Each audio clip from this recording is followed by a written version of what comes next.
बच्चों वापस आएंगे तो लाइट चली गई थी। तो हम बता रहे थे आपको कि किस प्रकार से नाइट्रोजन की कमी के लक्षण हम पौधे में देखेंगे। तो आपको मैंने लगभग बता दिया था लगभग पूरा नाइट्रोजन का, कि अगर पौधे की वृद्धि रुकी हुई है, दूसरी बात अगर उसकी पुरानी पत्तियां, निचली पत्तियां सिरे की तरफ से पीली पड़ती हुई बढ़ रही हैं आगे, इसका मतलब उसमें नाइट्रोजन की कमी है। नंबर 2 पे लिखो बच्चों फास्फोरस।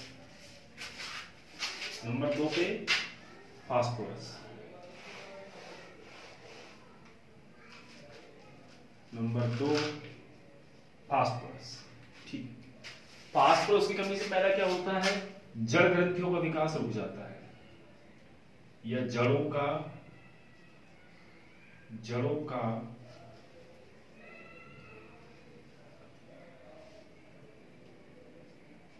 विकास रुक जाता है।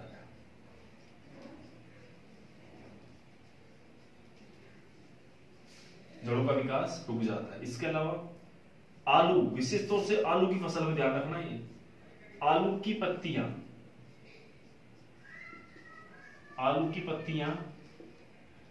प्याले जैसे हो जाती है, जैसे प्याला होता है ना, प्याला कटोरा, ऐसे उसकी तरह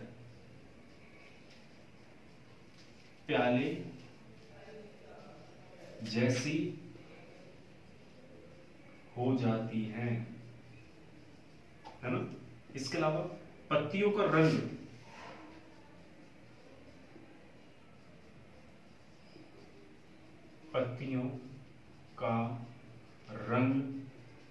बैंगनी हो जाता है। पत्तियों का रंग कैसा हो जाता है बच्चों, बैंगनी रंग की पत्तियां दिखने लग जाती है और तने छोटे रह जाते हैं इसके।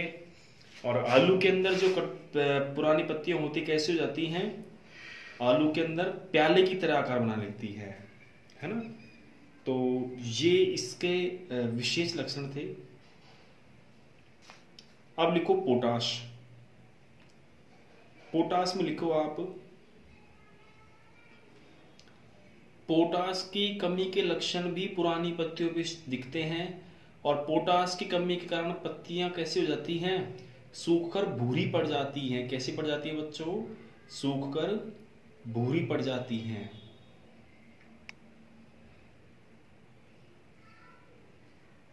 सूखकर भूरी पड़ जाती हैं।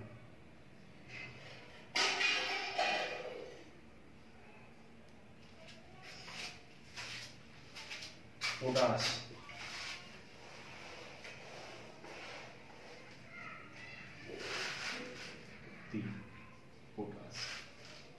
इसकी कमी के लक्षण क्या है।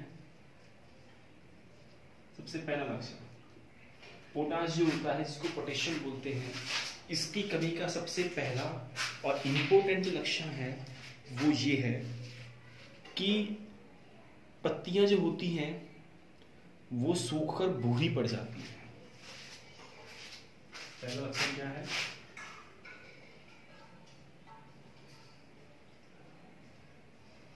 पत्तियां सूखकर भूरी पड़ जाती है। ठीक है। दूसरा इसका लक्षण वो ये है कि निचली पत्तियां सूख जाती हैं और सूखकर मुड़ जाती हैं। पत्तियां सूखकर मुड़ जाती हैं, लेकिन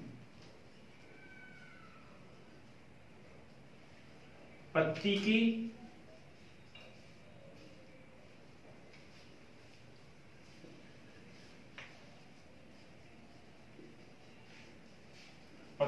मध्य शिरा, जो मध्य शिरा होती है, बीच में जो होती है शिरा, वो हरी रहती है, वो हरी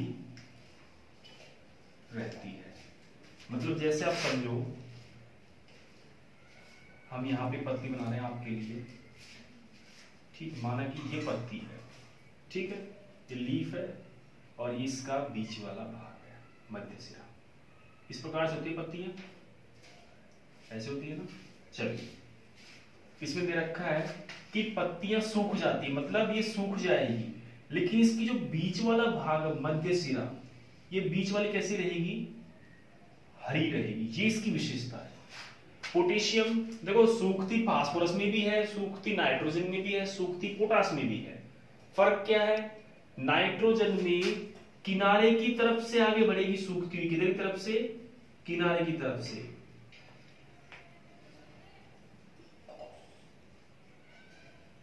किनारे की तरफ से आगे बढ़ेगी अंदर की तरफ, है ना। फास्फोरस में क्या था, फास्फोरस में पत्तियां सूख रही थी, लेकिन उनका रंग कैसा हो रहा था, बैंगनी। कैसा हो रहा था बच्चों उनका रंग, बैंगनी। बैंगनी को क्या बोलते हैं, पर्पल बोलते हैं ना, पर्पल। और पर्पल में क्या आ रहा है, पी, और फास्फोरस में भी पी। तो इसलिए पर्पल कलर किसकी कमी के कारण होता है, पी की कमी के कारण, और पी यानी फास्फोरस। ये आपको मैंने शॉर्ट ट्रिक बता दिया बच्चों, है ना, याद करने का तरीका। पर्पल कलर किस तत्व की कमी के कारण होता है, पत्तियों का, तो पत्तियों का पर्पल कलर होता है पी की ही कमी से, पी यानी फास्फोरस, फास्फोरस की कमी से होता है। तो आपके प्रश्न में उत्तर छुप गया, बैंगनी रंग किसकी वजह से होता है, पर्पल कलर फास्फोरस की कमी से होता है। अब आइए पोटास पे, तो पोटास पे कैसा रंग हो रहा है, पोटास पे भूरा रंग हो रहा है, कैसा, ग्रे, भूरा रंग। और दूसरी बात, पत्तियां जो सूख रही हैं उसमें विशेष बात ये रहती है कि जो बीच की शीर्ष जो भाग रहता है, मध्य सिरा, बीच की मध्य सिरा कैसी रहती है, हरी रहती है। और पत्ती सूख करके कैसे हो जाती है, इस प्रकार से ऐसे मुड़ जाती है। पत्ती ऐसे सूख करके, जैसे ये पत्ती है तो ऐसे मुड़ जाएगी, रोल हो जाएगी पत्ती, है ना, सूख करके मुड़ जाती है। तो ये पोटास की कमी के लक्षण है। उतार लीजिए बच्चों को कैसे कैसे, शीर्ष वाली हरी रहती है।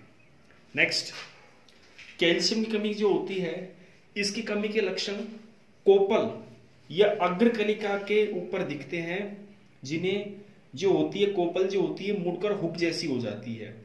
शीर्ष जो होती है कलिकाएं ऊपर की जो होती है, टॉप भाग जो होता है, नई पत्तियां, नई कोपल जो कह सकते हैं आप, नई कोपल में कैल्शियम की कमी के लक्षण दिखते हैं और ये मुड़कर कैसे हो जाती है, हुक जैसी हो जाती है ना। इसका मेन लक्षण यही है। और कॉपर की कमी से क्या होता है, पत्तियों में डायबैक रोग भी लगता है ना, पश्चिमी रोग। ये पश्चिमारी एक ही बात है।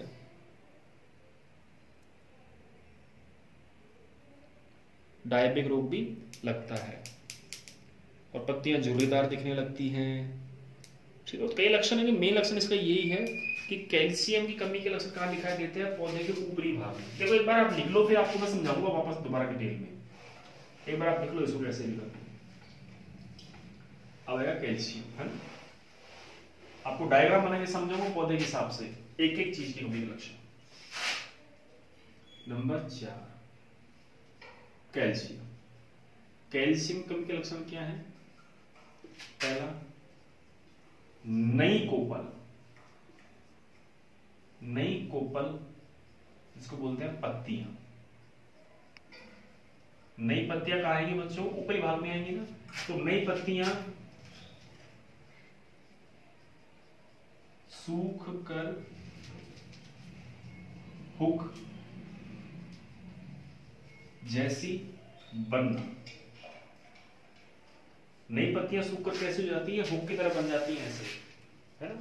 तो इसका एक लक्षण, सबसे बड़ा लक्षण यही है इसका कि नई पत्तियां सूखकर हुक जैसी बन जाती हैं। दूसरा डायबैक जो रोग होता है, डायबैक रोग भी कैल्शियम कमी के कारण होता है।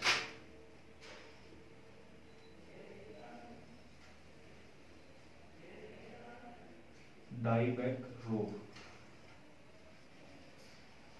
भी लगता है, इसकी कमी से पत्तियां हुक जैसी हो जाती हैं और डायबैक रोग भी लगता है। कैल्शियम हो गया हमारा। मैग्नीशियम, मैग्नीशियम बता ही दिया आपको कि पत्तियां जो होती हैं इनके कारण पीली पड़ जाती हैं। पत्तियां कैसे होती हैं, पीली पड़ जाती हैं। और पहले निचली पत्तियां पीली पड़ना प्रारंभ होगी, उसके बाद ऊपर की पत्तियां, है ना। तो निचली पत्तियां पीली पड़ जाती हैं।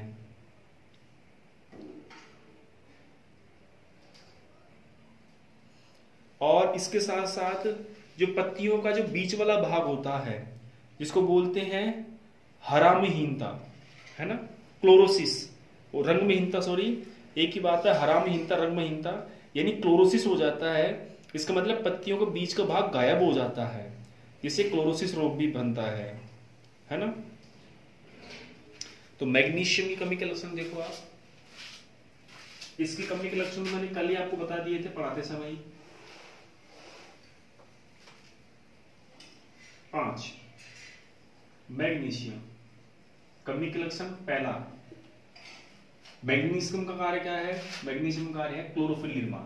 तो यहां क्या होगा, पत्तियां, अगर मैग्नीशियम कमी तो पत्तियों में हरा भाग, जिसको बोलते हैं हरा भूमिका, है ना, हरा या ग्रीन पोर्शन सूख जाता है या पीला पड़ जाता है पत्तियों में, या पत्तियों का पीला पड़ जाना।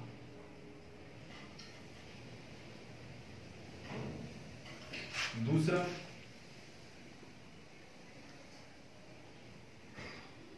पत्तियों के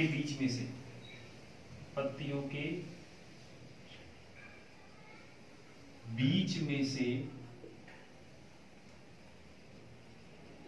हरा भाग गायब हो जाना या खत्म हो जाना, नष्ट हो जाने की बात है, गायब या नष्ट हो जाना, ये इसका दूसरा लक्षण। जैसे मान लीजिए ये हमारी पत्ती है ना, इस पत्ती का जो बीच वाला भाग है ये कैसा हो जाएगा, गायब हो जाएगा, ठीक है। तो नष्ट हो जाना या क्लोरोसिस रोग लगना, क्लोरोफिल की कमी से होता है क्लोरोसिस रोग का लगना, क्लोरोसिस रोग का लगना, है ना। ये किसके कारण है बच्चों, मैग्नीशियम के कारण है, कि मैग्नीशियम की वजह से पत्तियां हरी रहती है, अगर ये नहीं होगा तो पत्तियां हमारी सूख जाएंगी। नेक्स्ट, सल्फर, गंधक बोलते हैं, इसका काम क्या है, ऊपरी पत्तियां पीली पड़ जाती हैं और हरा भाग कम हो जाता है ना। सल्फर की कमी से क्या होता है, इसमें भी सेम सिस्टम है, वही ऊपरी पत्तियां पीली पड़ जाती हैं, इसकी जगह आप क्या कर लो, सल्फर कर लो, लेकिन क्लोरोसिस नहीं आएगा इसकी जगह पे।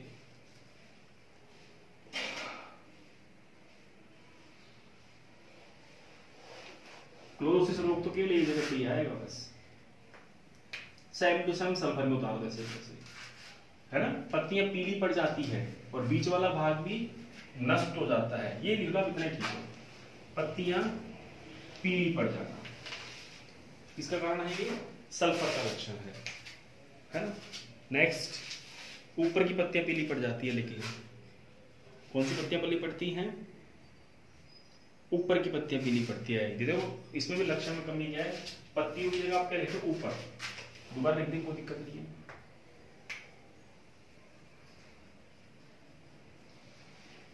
ऊपर की पत्तियों का पीला पड़ना, किसके कार्य है, सल्फर की वजह से होता है, सल्फर कमी हो जाएगी तो, गंधक की कमी हो जाएगी तो ये होगा। नेक्स्ट, जिंक की कमी के लक्षण मुख्यतः पौधे के ऊपरी भाग जो होता है उसकी दूसरी या तीसरी पत्ती पे दिखते हैं, है ना। तो जिंक की कमी से धान में खैरा रोग लगता है, जिंक की कमी से मक्के में व्हाइट बर्ड रोग लगता है, और जिंक की कमी से नींबू के अंदर जो पत्तियां छोटी रह जाती हैं, जिसको बोलते हैं लिटिल लीफ रोग लगता है, या फ्रेंचिंग भी कह सकते हैं।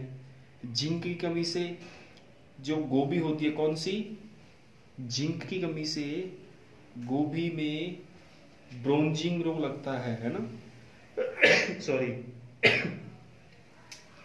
जिंक की कमी से नींबुओं में, नींबू कुल की जो फसल है उसमें ब्रोंजिंग रोग लगता है ना। तो 2-3 रोग है, इनको लिख लो आप ऐसे कैसे, जिंक की कमी से धान में खैरा रोग लगता है, जिंक की कमी से मक्के में व्हाइट बर्ड रोग लगता है, जिंक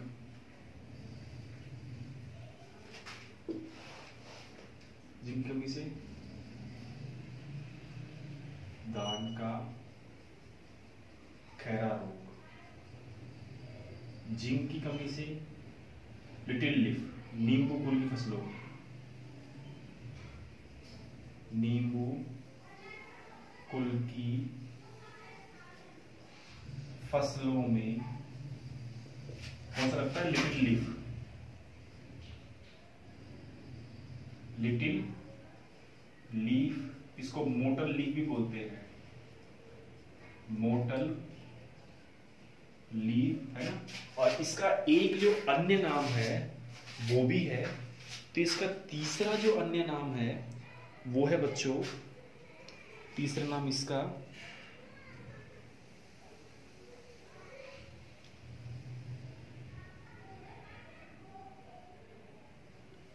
फ्रेंसिंग। क्या है बच्चों? फ्रेंसिंग या फ्रेंचिंग एक ही बात है। लिटिल लीफ, मोटल लीफ या फ्रेंचिंग,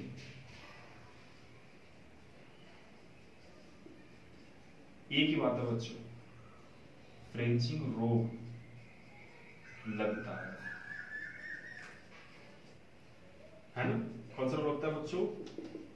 लिटिल लीफ, मोटल लीफ या फ्रेंचिंग, एक ही बात है। ये रोग किस वजह से लगता है? जिंक की कमी से लगता है, सिट्रस वर्ग में नींबू वाली फसल में। नंबर 3, मक्का में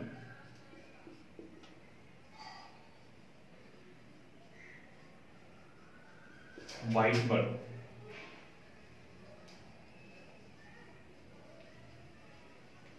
हिंदी में लिखेगा इसको आप, सब हिंदी में लिखते चलो। व्हाइट बर्ड किसकी वजह से लगता है? इसकी वजह से लगता है, रोग लगना, रोग का लगना है ना, व्हाइट बर्ड रोग का लगना। ठीक है, तो ये हो गया हमारा नेक्स्ट जिंक का लक्षण। अब चलिए बोरोन। तो बोरोन की कमी के लक्षण बच्चों, पौधे की शीर्ष कलिकाओं में दिखते हैं, और शीर्ष कलिकाएं क्या हो जाती हैं बच्चों? मर जाती हैं। बोरोन की कमी से पौधे की नई पत्तियां वृद्धि नहीं कर पाती, छुटी रह जाती हैं। बोरोन की कमी से रिंजके की फसल में व्हाइट टिप रोग लगता है।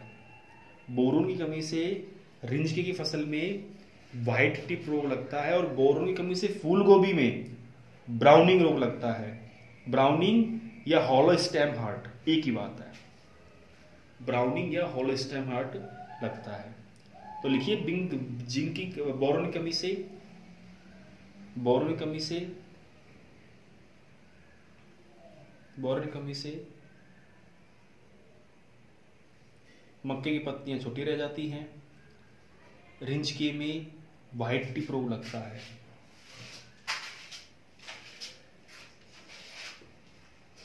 Number 6, boron. बोरोन की कमी से रोग कौन से लगे हैं? देखो बच्चों, मैं आपको इंग्लिश में लिखा रहा हूं नाम बच्चों, लोगों को ध्यान रखना है, हिंदी में नहीं लिखवा रहा हूं, और आपको अंग्रेजी में याद रखना है। बोरोन की कमी से जो हमारा क्या बोलते हैं उसको,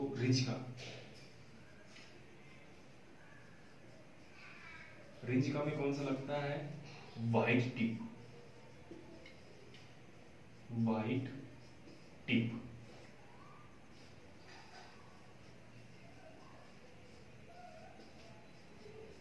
व्हाइट टिप रोग लगता है, व्हाइट टिप रोग लगता है। अब व्हाइट यानी क्या होता है? सफेद या श्वेत, व्हाइट यानी सफेद या श्वेत। तो श्वेत शीर्ष, टिप यानी शीर्ष, तो श्वेत शीर्ष इसको कह सकते हैं हिंदी में, व्हाइट टिप या श्वेत शीर्ष, श्वेत शीर्ष रोग, ये भी इसको कह सकते हैं, एक ही बात है बच्चों, कोई दिक्कत नहीं, ये भी इसको हम कह सकते हैं। नेक्स्ट, बोरोन की कमी से फूल गोभी, इसमें फूल गोभी में ब्राउनी,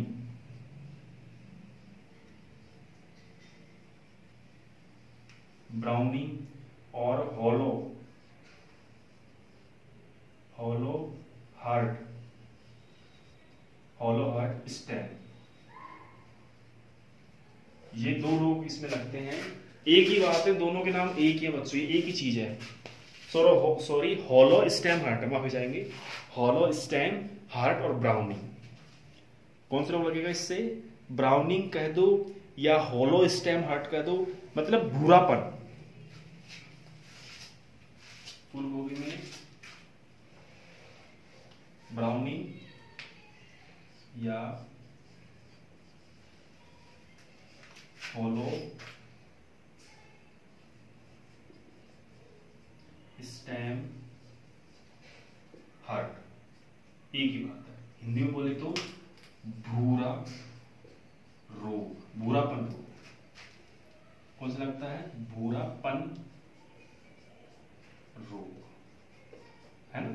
किसकी कमी से लगता है बच्चों? फूल गोभी में बोरोन की कमी से लगता है, ब्राउनिंग या हॉलो स्टेम हार्ट, एक ही बात है।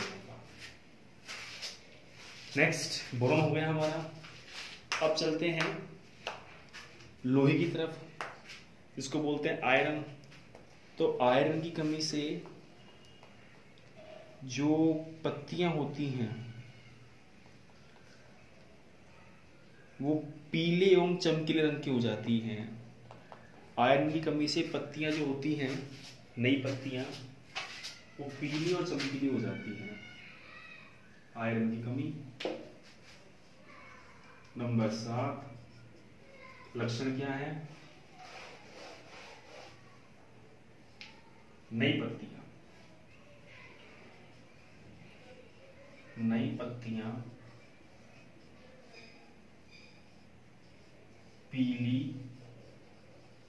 एवं चमकीली हो जाती है। काफी, इतना ही आयरन में, इतना ही काफी है ना। Next copper. अब बता दिया कॉपर में मैंने कि फंजीसाइड इन्फेक्शन वो कम हो जाता है। दूसरी बात, कॉपर की वजह से पत्तियां बौनी रह जाती हैं, है ना, और मुरझा जाती हैं। रिंचके में धूसर रंग या ग्रेश हो जाती हैं, है ना। और जो नींबू वर्गीय फसलों हैं, नींबू वर्गीय फसलों में डाइपैक डिजीज हो जाता है। डाइपैक मतलब पश्चमारी रोग, नींबू वर्गीय फसलों में डाइपैक हो जाता है। तो अगला लिखिए आप, कॉपर कमी के लक्षण।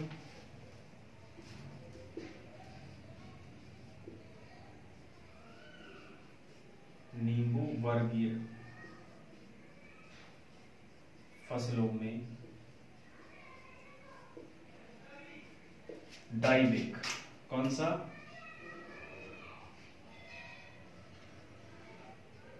डाइबेक रोग का लगना, ये बच्चों इसका मेन रीजन है।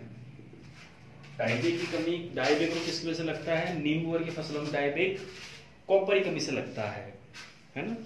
काफी एक ही। Next molybdenum.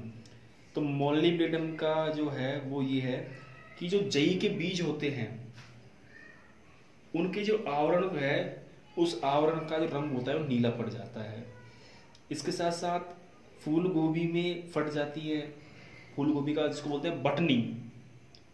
तो फूल गोभी में जो बटनिंग होती है, फूल गोभी के उत्तक फट जाते हैं, पत्तियों के जो पूंछ के समान दिखती हैं पत्तियां, जिसको विप्टिल बोलते हैं। तो विप्टिल डिजीज, फूल गोभी का विप्टिल डिजीज किसकी वजह से लगता है? मोलिब्डेनम की कमी की वजह से लगता है। नंबर 8, तत्वों का नाम मोलिब्डेनम। कमी का लक्षण लिखिए आप।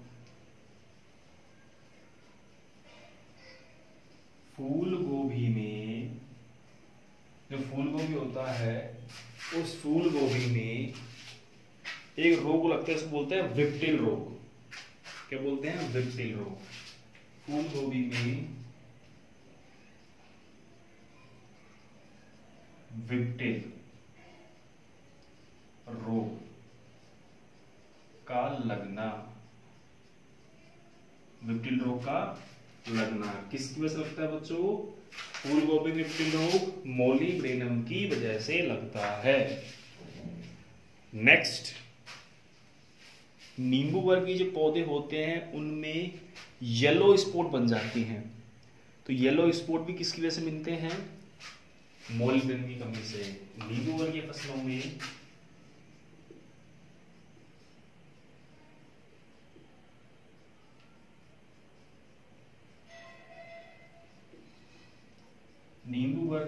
में क्या बनते हैं? स्पोर्ट बनते हैं। क्या बनते हैं बच्चों? स्पोर्ट या धब्बे बनते हैं। कैसे कलर के? येलो कलर के। तो नींबू वर्गीय फसलों में पीले कलर के स्पोर्ट का बनना, पीले रंग के धब्बे,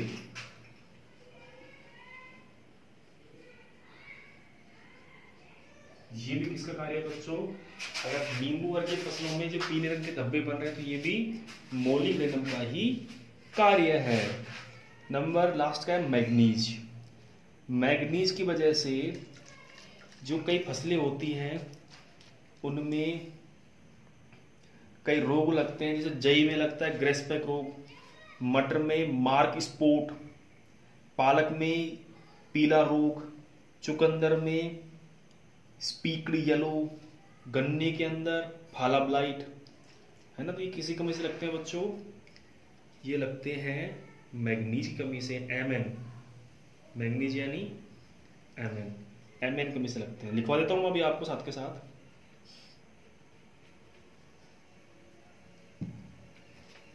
ठीक है, मैग्नीज नंबर 9, मैग्नीज कमी के लक्षण लिखो बच्चे इसके। कमी के लक्षण नंबर 1, जई। जई में रोग लगता है मैग्नीज की वजह से। इसका नाम क्या है? इसका नाम है ग्रे स्पैक। क्या नाम बच्चों? Grey SPAC. अंग्रेजी में याद रखना, हिंदी में मत देखना। हिंदी में पता नहीं कुछ भी लिख सकते हैं, अंग्रेजी में देखो इसको, ग्रे स्पैक। इंग्लिश में लिख दो स्पेलिंग इसकी, ग्रे स्पैक, रोग लगना, रोग। चलो इसकी हिंदी भी एक साथ के साथ पढ़ लोगे तो याद हो जाएगा, कोई बात नहीं। क्या पता हिंदी में आ जाए, कभी कभी आप कंफ्यूज रहो तो। भूरी या भूरा चित्तेदार रोग, भूरा चित्तेदार रोग, ग्रे यानी भूरा होता है ना, तो इसकी हिंदी क्या होगा? भूरा चित्तेदार रोग, है ना। तो भूरे चित्तेदार रोग लगता है जई के अंदर। नंबर 2, दूसरी फसल और जिसमें मैग्नीज कमी से रोग लगता है, दूसरी फसल का नाम है आपके मटर। मटर में लगता है पंख चित्ती रोग, जिसको बोलते हैं मार्क स्पॉट। मटर में पंख चित्ती, मार्क स्पॉट, जिसको बोलते हैं पंख चित्ती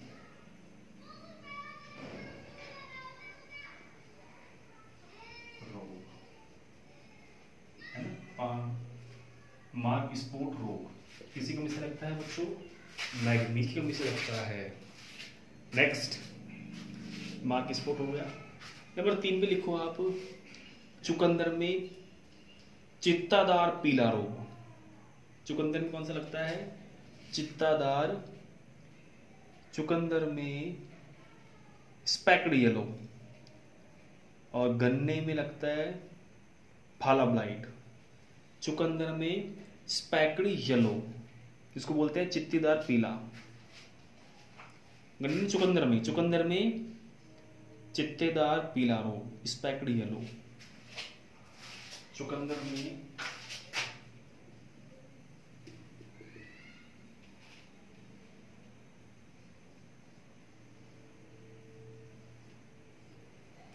स्पैक्ड येलो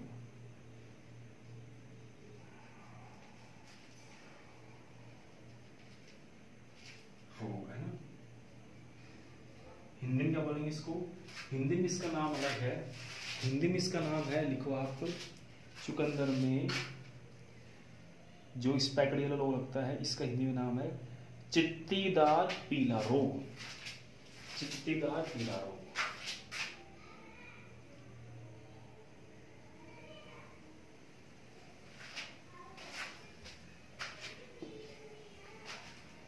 चित्तीदार पीला रोग, ये ना बहुत बच्चों तीन बहुतों को दिक्कत नहीं है। तो ये हमारे कुछ मुख्य पोषक तत्व होते हैं जिनकी कमी से लगने वाले रोग या कमी के लक्षण होते हैं। अब मैं आपको लिखवाऊंगा कुछ तत्वों के नाम और उनकी कमी के लक्षण कौन कौन सी फसलों में दिखाई देते हैं। ठीक है, इसको कर लीजिए ऐसे कैसे आप। अब मैं आपको लिखवाने वाला हूं कुछ तत्वों के नाम और उनकी कमी के लक्षण दिखाई देने वाली फसलें। जो सूक्ष्म पोषक तत्व होते हैं, सूक्ष्म माइक्रो एलिमेंट, इनके ही मैं कुछ लक्षण लिखवा रहा हूं आपको। सबसे पहले लोहा, इसको आयरन बोलते हैं। आयरन की कमी के लक्षण लिखते हैं नींबू, केला, फूलगोभी। नींबू, केला, फूलगोभी, धान, ज्वार।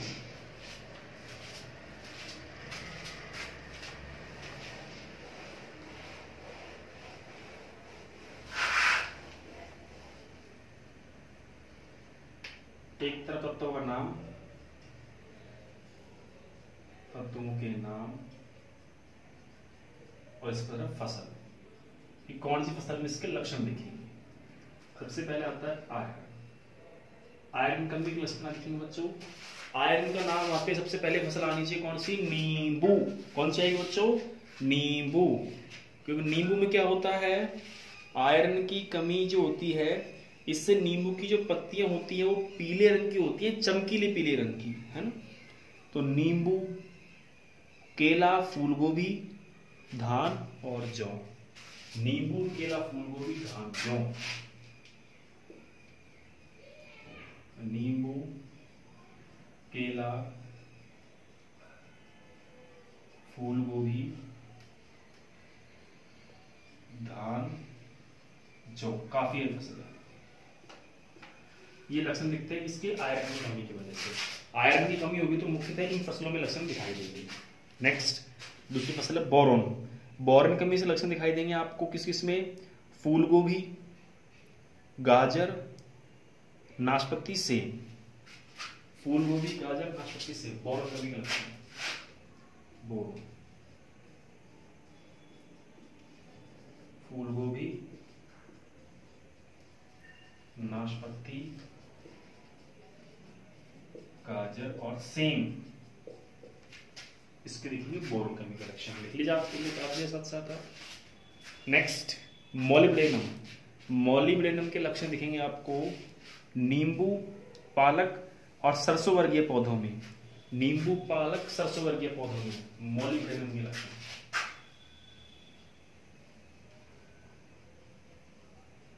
नींबू,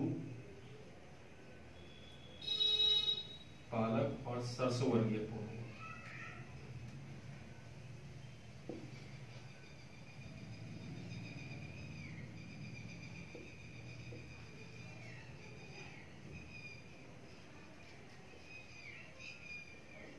है ना, इसमें दिखाई देंगे किसके लक्षण, इसमें दिखाई देंगे मॉलिब्डेनम के लक्षण दिखाई देंगे इसमें। Next copper. कॉपर में दिखाई देंगे लक्षण कॉपर कमी के जौ, मक्का, जौ, मक्का, प्याज, टमाटर, तंबाकू। जौ, मक्का, प्याज, टमाटर, तंबाकू। कॉपर लक्षण देखो आप।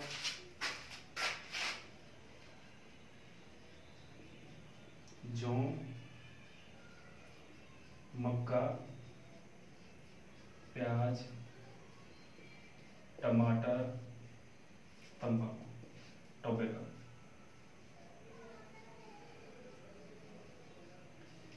इनमें इसके लक्षण दिखाई देंगे कॉपर के। नेक्स्ट लास्ट कह सकते हैं, सेकेंड लास्ट कह सकते हैं, जिंक। जिंक की कमी के लक्षण नींबू वर्गीय पौधों में, इसके साथ साथ धान, मक्का, ज्वार, बाजरे की बात है। नींबू वर्गीय पौधे और धान्य फसलें। नींबू वर्गीय पौधे, धान्य फसलें, जिंक की कमी के लक्षण।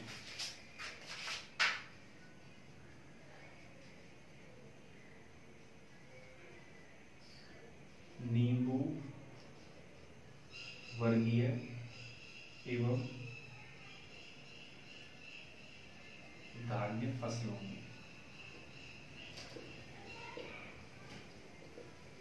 नेक्स्ट अंतिम जो बचेगा वो हमारा बचेगा मैग्नीज।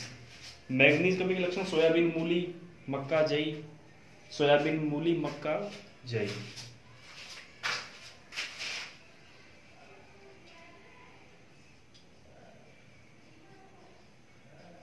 सोयाबीन, मूली, मक्का और जई। उतार लो बच्चों ऐसे कैसे। ये सूक्ष्म तत्व है। क्या है बच्चों? सूक्ष्म।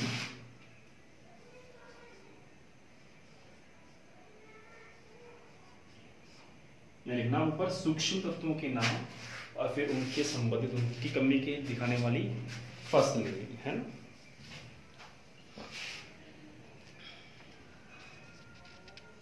तो बच्चों हमारा चैप्टर लगभग कंप्लीट हो चुका है, ठीक है ना।